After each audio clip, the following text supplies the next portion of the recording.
c'est rendre l'animal le plus présentable possible pour le concours, ou pour la présentation. C'est comme pour les filles, quand elles se maquillent, quoi, hein, on essaie de faire au mieux pour mettre en valeur. Pour que ça soit beau. Ça marche pas tout le temps, mais bon. Désolé pour la comparaison.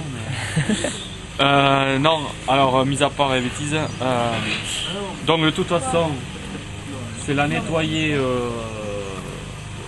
au maximum. On a l'habitude de la nettoyer avec le PEC citron. Pourquoi le PEC? C'est parce que le poil est gras. Et ça permet de bien enlever le gras de l'animal, notamment au niveau du poil. Alors toute la robe c'est facile à faire, il suffit de frotter. Par contre dans les aplombs, il faut bien faire ressortir le blanc, donc il faut bien gratter partout où il y a de la merde durcie.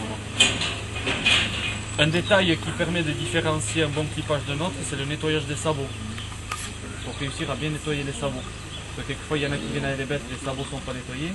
C'est signe aussi que l'animal, soit c'est un oubli, soit c'est parce que l'animal n'a pas été bien dressé et que tu ne peux pas aller nettoyer les sabots. Alors il y a un truc très facile pour les sabots au début, c'est au Karcher.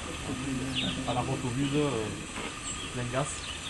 Après, là-bas vous n'aurez pas de rotobuse, donc si vous arrivez avant de monter dans le camion, faites gaffe, mais il faudrait y arriver. Encore que si vous emmenez la déjà nettoyé au niveau des sabots, avant que ça sèche, si vous nettoyez tous les jours, ça restera propre. Les gérer comme ça avec le Karcher à G plat. Ouais, même tout le corps tu peux le passer au Karcher. Ah ouais. À G plat, tu passes tout le corps au Karcher, tu passes du PEC, vous frottez avec le PEC et vous repassez un peu de Karcher dessus. Après il y a des bêtes qui apprécient le Karcher, d'autres non, donc ça sera à vous de voir. Bon, pour la robe c'est ça, n'oubliez pas de nettoyer les sabots, n'oubliez pas avec une pince multiprise là, de bien faire sauter au niveau des pâturons là, des petits onglons là, vous avez là, les deux petits, de faire sauter la merde là-dessus. Il faut que tu remettes ça propre.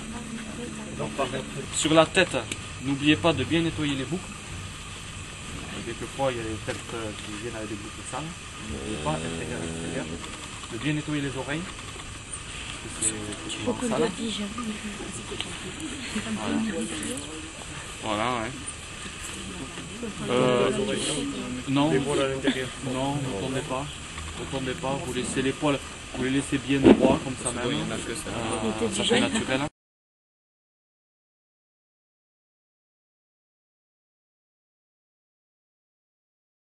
Donc, on tond en triangle comme ça ici là. Ok? Parce que si vous vous arrêtez droit, on voit le départ de la tache de queue. Si vous tondez en triangle, vous avez, ça redescend un peu de nouveau ici là. Comme ça là. Un triangle plus ou moins grand, ça c'est pas... Comment? C'est pas grave s'il est un peu grand le triangle comme ça. Non. Il y en a même qui vont venir avec tout ça tondu hein, dans d'autres races. Ouais. Mais nous on le fait pas.